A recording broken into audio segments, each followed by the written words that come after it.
Il arrive fréquemment qu'une personne me dise voilà, j'ai publié un commentaire ou un texte sur le blog et je ne le vois pas, il n'apparaît pas, ça fait 3 fois que j'essaie, ça ne fonctionne pas. Alors je vais vous donner la raison. En réalité, ça fonctionne, mais vous allez comprendre pourquoi apparemment ça ne fonctionne pas. Quand vous vous êtes abonné la première fois, vous êtes allé ici, voyez-vous, et vous avez mis un prénom, votre nom ou un pseudo et une adresse mail.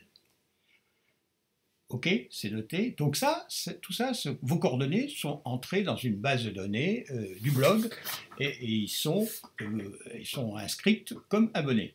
Quand vous allez publier un texte, vous publiez un texte dans ce cadre-là, par exemple sur cet article, vous publiez un texte ou un commentaire, on vous demande de mettre votre nom et votre adresse mail. Si vous ne remettez pas le même nom que vous avez mis à l'origine, c'est-à-dire que, par exemple, vous pouvez très bien un jour, comme moi je le fais, écrire votre nom en majuscule, et puis une autre fois en minuscule, ou alors mettre, par exemple, moi je mettrais Pascal, Perra une fois, puis une autre fois je mets que P, Perra, vous voyez, ou Pascal, tout ça. Donc je modifie, je ne mets pas exactement la même chose que ce que j'avais, qui correspondant aux coordonnées que j'ai mises la première fois.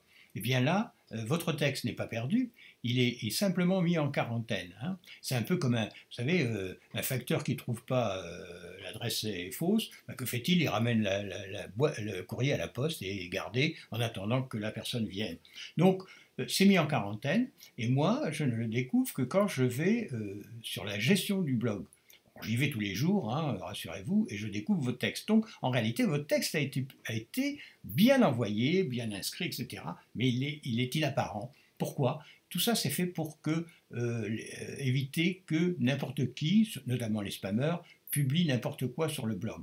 Donc, méfiez-vous, si vous modifiez quoi que ce soit à votre nom ou votre adresse mail a changé, etc.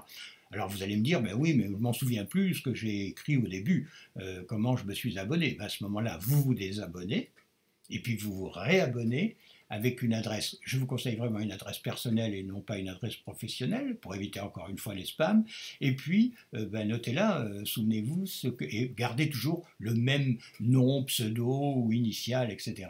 Et vous verrez, ça marchera beaucoup mieux. Allez, sur ce, bonne écriture et au plaisir de vous lire encore.